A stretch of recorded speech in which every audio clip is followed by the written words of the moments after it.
चीज तो आपको एक लिस्ट बनानी है, किन लोगों की, उन्हीं लोगों की जो आपका नेटवर्क है। अब यहां पर पहली बात में ही आप मना करते हो कि नहीं सर, लिस्ट तो मेरे दिमाग में है, मैं लोगों को तो मिलवा दूंगा, 4 लोगों का मैंने टाइम ले रखा है।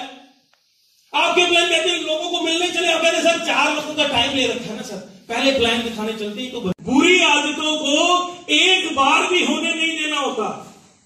क्या? एक बार भी। कभी आपने देखा कि आर्मी में, फौज में एक गुनाह की माफी मिल जाए आपको, एक गलती की माफी मिल जाए? होता है? क्यों? सर बर्दाश्त नहीं उनको, इनडिसिप्लिन, उनको पता कि हम डिसिप्लिन पे टिके हुए हैं, एक गलती की भी गुंजाइश नहीं है। यहां क्या होता है, अपलाइन खुद ही जब सामने वाला कहता है कि सर मैं मिलवा दूं लोगों से, बिना लिस्ट किए, बिना प्रोस्पेक्टिंग के, बिना कैटेगराइज किए आप मिल लेते हो, उसके बाद आपकी बात क्यों सुनेगा? पहली चीज पे ही आपने नहीं टोका।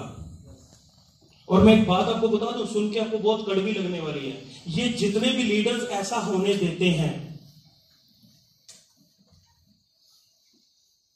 सर, ये आपकी कमजोर लीडरशिप की निशानी है। सॉरी टू से, डर है आपके अंदर कि इसे अगर बोलूंगा कि ऐसे ही काम करना है, इसने काम करने से मना कर दिया तो वही तो निर्धारित कर रहा है आपकी जिंदगी को। आप थोड़ी अपनी टीम को कमांड करेंगे, वो करने लग गया from the very first day.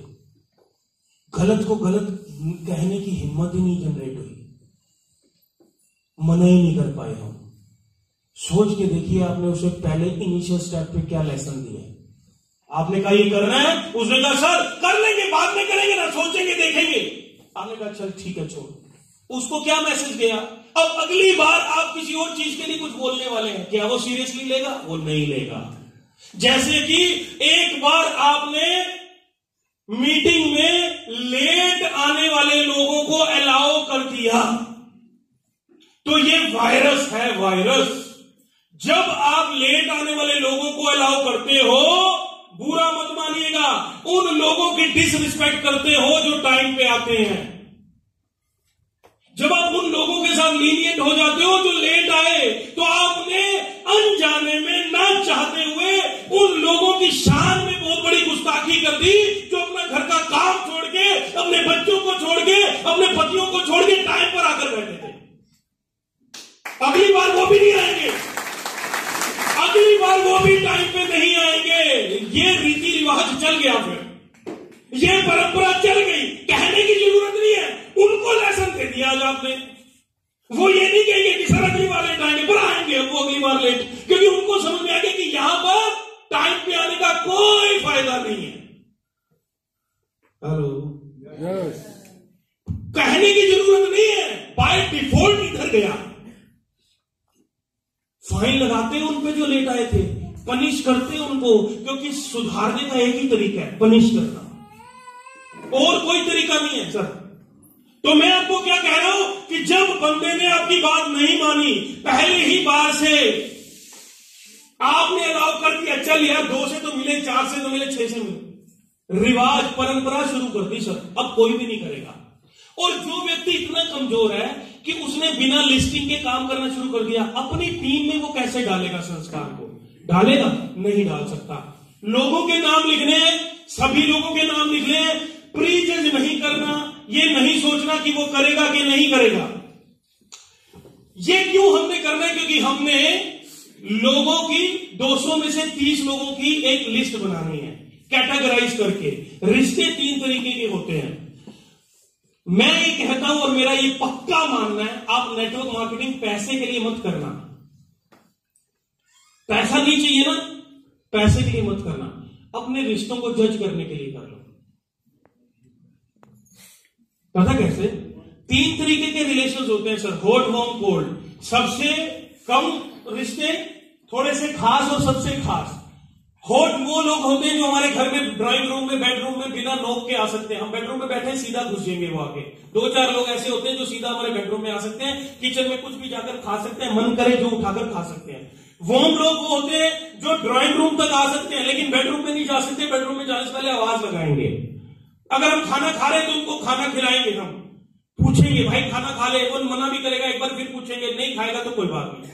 Cold लोग वो होते हैं जो हमारे गेट के अंदर ही एंटर नहीं कर सकते। ये 3 तरीके के रिलेशंस हैं हमारे। हमने शुरुआत किससे करनी है? होठ से करनी है। क्यों? क्योंकि वहां पर ट्रस्ट फैक्टर, बिलीफ फैक्टर सबसे ज्यादा है। मैंने जो बात बोली कि अपने रिलेशंस को जज कर लेना, मैं सबसे पहले गया अपनी बुआ के लड़के के पास। मैं उसको अपना बाप माना करता था।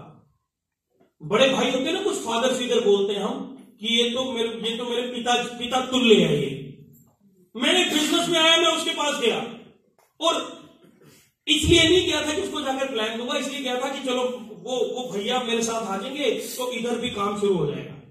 मैं गया, उन्होंने कहा अपनी अपलाइन के साथ गया, उन्होंने कहा मोटरसाइकिल पे बैठ के गया 50 किलोमीटर दूर, शाम को ठंड में पहुंचा उनके ऑफिस में। उन्होंने कहा बताओ क्या बात करनी है। मेरी अपलाइन में टक टक करके प्लान दिखाया। प्लान दिखाने के बाद मैंने कहा भैया चलो पैसे दो, इतने पैसे चाहिए। उस व्यक्ति ने एक बात बोली मुझे कि यार पैसे तो तेरी बुआ से बात करनी पड़ेगी मुझे। मैं कहा बुआ से क्या बात करोगे, जो कर रहे हो पैसे हैं या ना, बुआ को बाद में बता देंगे। नहीं, मैं ऐसे नहीं कर सकता, तेरी बुआ से बात करनी पड़ेगी। ठीक है जी, कब? फिर पता आज बात कर लूंगा, कल करना है। मैं वापस आ गया। अगले दिन फोन किया, मैंने कहा बात हुई? कहते अभी बात नहीं हुई। मैं कहा शाम को करूंगा। शाम को फोन किया, बात हुई? अभी बात नहीं हुई, करता हूं। अगले दिन फोन किया, बात हुई? हो गई? क्या कहा? उन्होंने कहा नहीं, हम नहीं कर सकते, हम तेरे पास तो टाइम नहीं, तू करेगा कैसे, तू तो जॉब करता है, तू फिर क्या फायदा पैसे लगाने का भी जब काम ही नहीं करना। मैंने कहा भैया संडे कर लेना, लिंक्स दे देना, बता देना मेरे को। मैं नहीं, अब तेरी बुआ मना कर रही है तो मैं कर नहीं सकता। मैं जिंदगी में कुछ भी सोच सकता था, लेकिन ये नहीं सोच सकता था कि मेरे को वो बंदा मना कर सकता है 8,000 रुपए के लिए। मैं कुछ भी सोच सकता था। सोचा, हैरानी हुई, परेशान रहा 2 दिन। आपकी बात नहीं करता, अपनी बात करता हूं। 2008 का वो दिन और 2022 चल रहा, तब से लेके आज तक मैंने उस बंदे से जिंदगी में पलट के बात नहीं करी। उसके बाद बहुत बार उसने मेरी बहन को, मेरे पिताजी को, मम्मी को कहा कि बात तो करे मेरे से, बात तो करे मेरे से। जहां ना उम्मीद सबसे ज्यादा होती है, दर्द सबसे ज्यादा वही होता है। मुझे लोगों ने मना किया, मुझे दर्द नहीं हुआ, उसने मना किया तो दर्द हुआ। क्यों? 8,000 रुपए के लिए उस बंदे ने मेरे को मना कर दिया। मतलब 8,000 की क्या औकात थी? ऐसे करके ऐसे फेंक देने चाहिए थे। कुछ लोग होते हैं जिनके साथ हम बैठ के खा पी के बात खत्म कर देते हैं। इतनी तो आपको ये क्यों कह रहा हूं? मुझे उस दिन एक बात समझ में आई कि आज 8,000 रुपए के लिए इस व्यक्ति ने मुझे मना कर दिया। भगवान ना करे कल 5-10 लाख रुपए की जरूरत पड़ी, मेरे घर का कोई बीमार हो गया, मुझे कहीं काम में फंस गया, कहीं गड़बड़ होगी, तो 5-10 लाख रुपए तो बिल्कुल नहीं देगा ये व्यक्ति। मैं कौन से रिश्तों का बोझ लेकर ढो रहा हूं?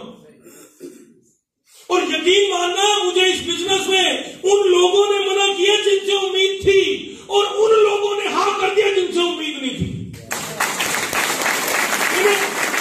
मेरे दोस्त था, मतलब तब तो दोस्त भी नहीं था, तब वो जानकार था। आप ये मान लो कि वोम और कोल्ड के बीच में था।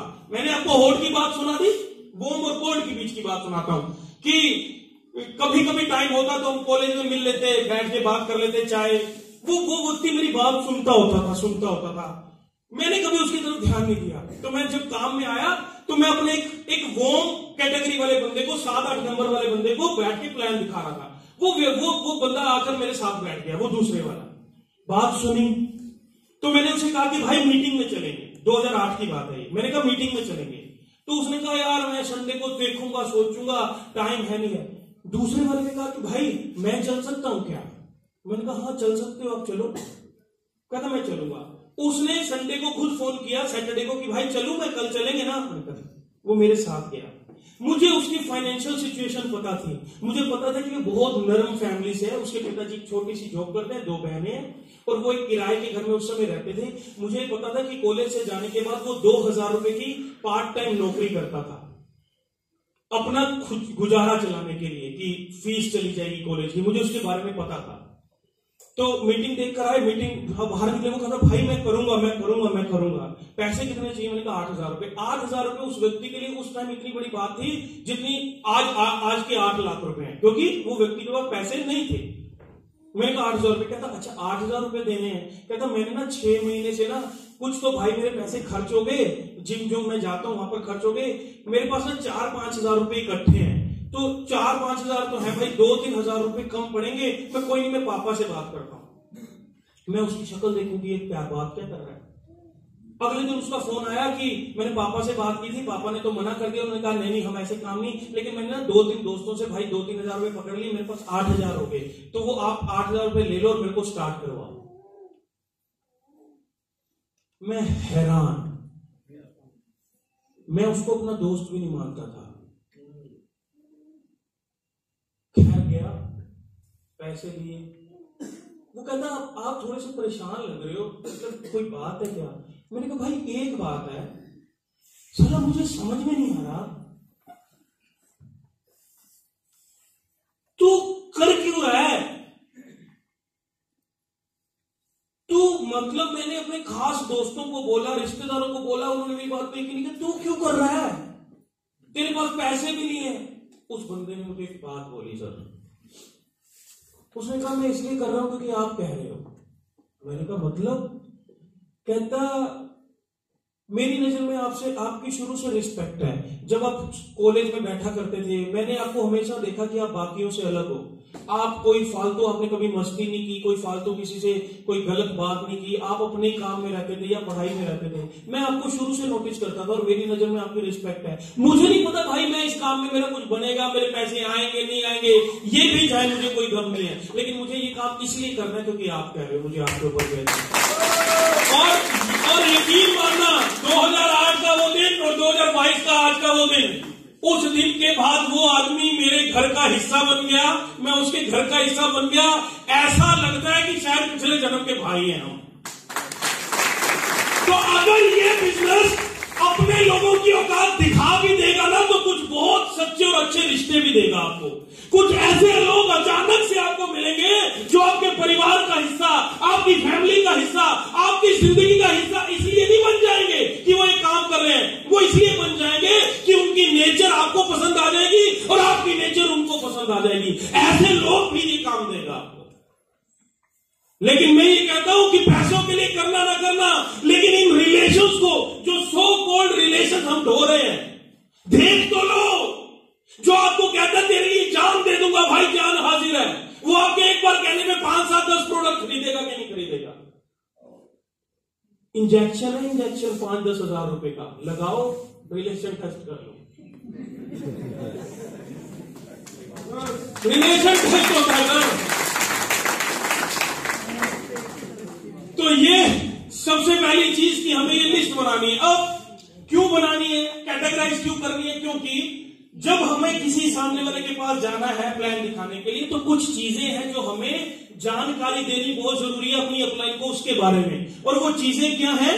वो ये चीजें हैं, हम क्या करते हैं कि हमने अपनी अपलाइन को कहा कि सर एक बंदे से मिलना, प्लान दिखाने जाना है शाम को 7 बजे। अपलाइन कहा चलो चले, 7 बजे आप उसके पास पहुंच गए। अब वो जो 7 बजे वाला मैटर है, हरियाणा पंजाब में आपको पता है शाम को कौन सा मैटर होता है। हम उसके पास पहुंच गए। अब वो बंदा था दुकानदार, शाम को 7 बजे, सुबह से लेकर शाम की 7 बजे की उसे वेट रहती है कि 7 कब बजेंगे और 8 PM कब खुलेगी। तो सच है सर, इसमें कौन सा पर्दा है? हम तो मशहूर है हरियाणा पंजाब वाले। मुझे इसलिए पता है क्योंकि मेरे पिताजी इसी वाली कैटेगरी में है, तो इसलिए मैं मेरा क्लोज वॉच है बंदों पे। तो क्या हुआ जी, आप उसके पास पहुंचे अपनी अपलाइन को लेके, और जैसे ही पहुंचे, अब हमारी तो आदत है, हम ना इधर देखते ना उधर देखते, जाके रहनेतस की बात शुरू करते हैं। रहनेतस है ये, रहनेतस मोबाइल, ये बोतल है, ये है। अब वो आपने बोतल रख दी टेबल पे, एक बोतल टेबल के नीचे पड़ी हुई है, तो वो आपने जाकर बोतल रख दी, वो आपकी बोतल नहीं देख रहा, वो अपनी वाली बोतल देख रहा है। आप उसे कह रहे हैं कि ये देखिए इसमें इंग्रेडिएंट है, वो कह रहा है कि इंग्रेडिएंट इसमें पता नहीं क्या, पर इससे कोविड हुआ नहीं मुझे, मेरा कोरोना में इसी ने तो टाइम पास करवाया भाई। आप कहेंगे ये देखो ये बेहतरीन प्रोडक्ट है, वो कहते प्रोडक्ट तो ये भी बेहतरीन है। आप जितना मर्जी जोर लगा लें, जितना मर्जी, अब थोड़ा सा आपको सुन के अजीब लगेगा, वो व्यक्ति आपके साथ जुड़ने वाला नहीं है। जानते हैं क्यों? क्योंकि वो आपकी बात ही नहीं सुन रहा। सुना रहे हैं आप, सुन नहीं रहा, वो अंदर से गालियां दे रहा है कि ये अब मेरी शाम खराब कर रहे हैं, इस समय आकर क्यों बैठे। सच में उसको ये लग रहा है कि भाई या तो लगाए साथ में या जाए, ये बीच में कबाब में हड्डी ना बने अभी। तो बहुत देर तक तो वो बैठा रहेगा, थोड़ी देर बाद तो कह देगा भाई साहब पीते हो? आप कहेंगे नहीं होगा, फिर खा के जीते हो तो निकलो। सच ये है कि वो नहीं सुन रहा। अगर आपने अपनी अपलाइन को बुलाया, बताया होता कि शाम को, उसका इंटरेस्ट बताया होता कि शाम को 7 बजे जिस बंदे के पास जा तो रहे हैं सर, लेकिन शाम को 7 बजे कार्यक्रम चालू होता है, तो फिर आपकी अपलाइन को, एक ऐसी अपलाइन को चुन के, एक ऐसे हीरे को आपके साथ भेजती, एक ऐसा हीरा चुनते अशोक नारायण जी, एक हीरा ढूंढ के लाते। और मैं सच बता रहा हूं, अपलाइन एक ऐसी चीज है जो पैदा कर देती खड़े खड़े। एक कोई ना कोई हीरा ढूंढती और कहती कि फिर इनको लेकर जाइए आप। और जब वो बंदा वहां जाता तो भैया कुछ कहने की जरूरत नहीं पड़ती, उसे मीठी मीठी सुगंध आ जाती कि टेबल के नीचे कुछ है, तो खुद ही पूछ लेता, हाँ जी भाई साहब कार्यक्रम चलने लगा था क्या? तो अच्छा ये जो होते हैं ना, मतलब उस कैटेगरी वाले लोग होते हैं, उनका आंखों में इशारा हो जाता है। मैंने बड़ा क्लोज वॉच किया इसको। एक बंदे से मैंने पूछा, अच्छा बात कर लूं आपके साथ खुल के? तो ना एक बंदे से मैंने पूछा, मैंने कहा भाई मुझे एक बात तो बता कि यार ये जो होते पीने वाले होते हैं, मतलब इनसे कैसे पूछना होता है कि चलो हमें भी लोग मिलते हैं, हमारे साथ पीने वाले भी होते हैं, सामने हम किसी गेस्ट से मिल रहे हैं, तो भाई शाम का टाइम है, पार्टी का टाइम है, तो कैसे पूछना है कि अभी अगर नहीं पीने वाला तो ऑफेंड ना हो जाए ना बात सुन के, कि मैं पूछ लूं कि भाई पीते हो क्या? वो कभी ना पीता हो तो वो बुरा मान जाएगा। मैंने कैसे पूछा कि पूछना कैसे होता है? उसने मेरी तरफ देखा, हंसा, वो सोचने लग गया। मैंने कहा सोच क्या रहे हो? अरे पूछना तो नहीं होता। मैंने कहा पता कैसे चलता है? फिर सोचा मैंने, कहते ऐसे ही लग जाता है बता। मेरे को उस दिन तो बात समझ में नहीं आई कि ऐसे लग जाता है, बाद में मैंने नोटिस किया। तो मैं सच बता रहा हूँ कि जो होता है ना, वो बस आंखों में कि अच्छा अरे हाँ चले फिर, चलो फिर हो गया। तो अगर उस अपलाइन को भेजा गया होता तो वो जाके कहता कि भाई साहब एक ही गिलास क्यों है, ये भी है इधर। तो फिर दो बंदों की आपस की बात चलती, बिना प्लान दिखाए 40 प्रोडक्ट की आईडी डन होती। और मैंने ऐसा होते हुए भी बहुत देखा है, लोगों को कहते हुए भी बहुत देखा। मैंने इंटरव्यू भी लिया लोगों का बाद में, कईयों का, कि सर ऐसे मैंने तो देखा था, ऐसे हुआ, आपके साथ भी ऐसे हुआ। वो एक बंदे से मैंने पूछा, बहुत बड़े लीडर थे वो, मैंने पूछा ऐसे होता है क्या सर? वो कहते एक बात बताऊं, कहते जो 90% मेरे लीडर है ना, तो बिना प्लान के ही आए थे। कहते गए तो प्लान देने थे, हम वहां पर इकट्ठे हुए थे, सारे बैठे हुए थे, तो प्लान देने गए थे, लेकिन वहां पर फिर चल गए पकोड़े, और फिर पकोड़े चले तो फिर चले भर, तो फिर सवेरे कहते जब उठे तो सबने कहा हाँ भी बताओ आईडी कौन सी लगानी है, कितने की लगानी है। तो ये हुआ। अब आपने ये नहीं सोच लेना कि वे तो बंदा आया था, हमने कह दिया कर दो चल दो। ये नहीं कह रहा हूं आपको, अपने मतलब की बात नहीं निकालनी। मैं आपको ये कह रहा हूं कि जो करते हैं, जो हैं उस तरीके के, उनको ये समझनी चाहिए, और आपको भी एटलीस्ट समझना चाहिए कि उस समय ना जाओ आप। दूसरा एग्जाम्पल देता हूं आपको। भाई आप एक बंदे को प्लान दिखाने चले गए अपनी अपलाइन को लेके, जब घर में घुसे, आपकी इतनी की गलती थी कि आप जब घर में घुसे उससे 2 मिनट पहले पति पत्नी की आपस में बर्तन बजने बंद हुए हैं। 2 मिनट लेट हो गए हो आप। 2 मिनट पहले पहुंच जाते तो बर्तनों की आवाज भी आती, चप्पल उठा के वो उसको मार रही है, वो उठा के उसको मार रहा है बर्तन। लेकिन आप 2 मिनट, अभी 2 मिनट पहले युद्ध विराम हुआ है, शांति 2 मिनट पहले हुई थी, और 2 मिनट बाद आप वहां पर हेलो सर रेंटस से आए हैं। तो एक बात याद रखना, उन हाथों ने हथियार छोड़े हैं, चलाना नहीं भूलेगा। जो भी बंद हुआ है वो शुरू शुरू भी होगा। और पहले तो एक दूसरे पे चल रहा था, अब आप फंसे हो, तो आपका जो होगा कोई बचाने वाला नहीं। अब मैं ये क्यों बता रहा हूं? क्योंकि आपने नहीं समझा सिचुएशन को। मैं आपको क्या समझाना चाह रहा हूं कि भाइयों, जाने के बाद रेनेटस नहीं, थोड़ी कॉमन सेंस भी लगानी है, पहले जानकारी भी देनी है पहले। अच्छा, एक चीज और सब सुनिए आप, सामने वाले की पर्सनैलिटी भी बड़ी मैटर करती है, उसको भी समझना पड़ेगा। अगर आप एक प्रोफेसर साहब के पास गए हो ना, कॉलेज के प्रोफेसर हैं, जो रिटायर्ड प्रोफेसर, जिन्होंने एमफिल की क्लासेस को पढ़ाया है, कभी अगर आपने किसी प्रोफेसर साहब को देखा, विद ड्यू रिस्पेक्ट मैं ये बात बोल रहा हूं, बड़े सलीकेदार लोग होते हैं, ये डिसिप्लिन बात करेंगे, नाप तोल के करेंगे, आपको जज कर लेंगे नीचे से ऊपर तक, आपके जूतों की पॉलिश देखेंगे, कपड़े देखेंगे, ये देखेंगे आपको टाई बांधनी, टाई आपने गले में डाली है लेकिन आपको आती भी है कि नहीं आती वो भी देखेंगे। और ऐसे व्यक्ति के पास अगर आपने कम पढ़े लिखे हुए अपलाइन को लेकर चले गए और वहां पर उसने जाकर कह दिया कि सर मैंने ना 50 लाख कमा लिए, लेकिन मैं सर 5वीं फेल हूं। 50 लाख एक तरफ है, 5वीं फेल को कहेंगे, ये 5वीं फेल वाली बात आने दे रहा है। उनके लिए क्या मायने रखता है? पढ़ाई, पैसा नहीं रखता सर। वो आपको पहले पसंद करेंगे। आप एक रिटायर्ड कर्नल के पास गए, एक आर्मी के ऑफिसर के पास गए हो, 7:30 बजे का टाइम था, 7:35 में पहुंचे हो, पहले ही रिजेक्ट हो गए होगा।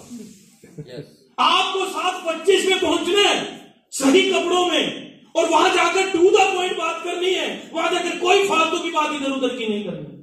मैं आपको क्या समझा रहा हूं कि पर्सनैलिटी समझना बहुत जरूरी है, नॉलेज समझना बहुत जरूरी है, एजुकेशन लेवल समझना बहुत जरूरी है सामने वाले का।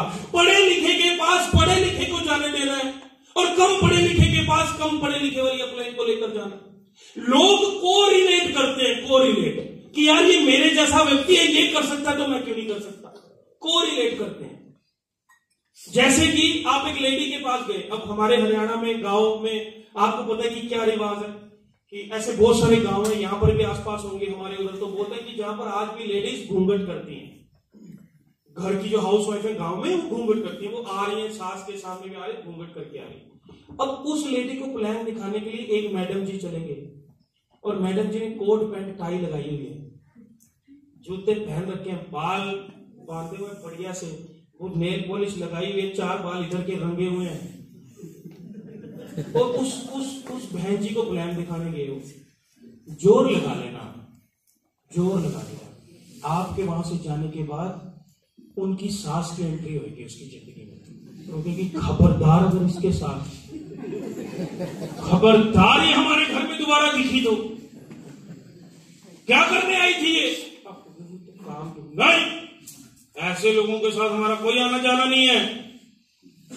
तो वहां पर अगर जाना है तो उस तरीके के कपड़े पहन के जाना है, कॉर्पोरेट सेक्टर की लेडी के पास जाना है तो फिर वैसे पहन के जाना है। मैं क्या समझा रहा हूं? जैसा व्यक्ति वो समझना है ना सर, पर्सनैलिटी को समझना है। ऐसा करना क्यों है? ताकि वो आपको पसंद करे।